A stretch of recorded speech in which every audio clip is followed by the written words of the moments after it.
Namaskaram, good people. This should be part two of my fifth video, continuing on my quest to teach you and empower you with the art of golf betting. So, as I was saying, I primarily focus on the two markets DP World Tour and PGA World Tour.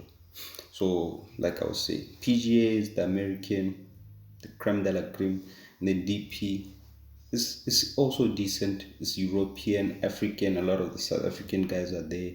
You work your way out in the DP, end up in the PGA, but they're usually going on like at the same time, right? Every weekend. Nice thing with golf is every weekend there's a tournament. Other than the PGA DP, the other tours like Corn Ferry, there's the LPGA, that's for the ladies. But like I say, it's better you focus on a certain one so that you get to know the players, because that is important. You have to know the sport. You have to keep up with the sport, sort of. But these days it's easy because everything is on YouTube. There are a lot of podcasts that actually talk about, specifically betting, and they give you the data and everything. Like one of them you should check out is Betting Pros. Like Betting Pros, it's a really nice one. Every week, after every tournament, after the weekend, because the tournament, like I said, 4 days, Thursday up to Sunday. So on Monday they'll usually put a video analyzing that tournament, and then they talk about the next tournament, the odds and everything like that. So it's always nice to watch that, and then obviously the algorithm will lead you to other podcasts that deal with the same thing, right? Because essentially there are four major tournaments in golf. Like in tennis, there are four major tournaments. Like there's the French Open, US Open, Australian Open, and what's the other one? Yeah. So even here, there's Augusta International, the one that just passed the US Open, and then the championship is coming. I forgot the other fourth one, but you can check it out. There are four majors. So majors, usually there won't be a DP tournament on that weekend because some of the guys from the DP they're playing. So a major, usually you get even amateurs and stuff like that, right?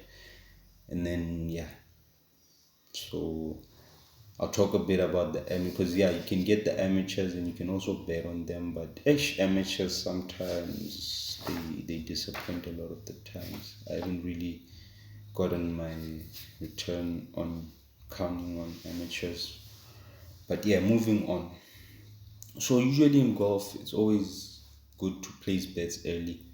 So if the tournament starts on Thursday, usually by Tuesday, you should have all the markets ready for you to place bets in, right? So speaking of the markets, as I alluded, it's a possibility of a low risk. I mean, it's a low risk possibility of a high one. Possibility because you're not guaranteed to win, right? So the markets for betting, you have the outright winner, top five, top 10, top 20. So outright winner is where you bet on somebody if they're gonna win the tournament. So usually the odds for this you can get a high return for most of the guys because obviously it's hard to win a tournament, right? It's also one of the few betting aspects that will give you a cash out option in most of the betting houses or betting apps, if not all of them. Yeah, they'll give you a cash out option because it's dependent on how the player is playing, right? So if your player is right there in contention throughout the first 2 days and stuff, you'll see the money will just be moving like that.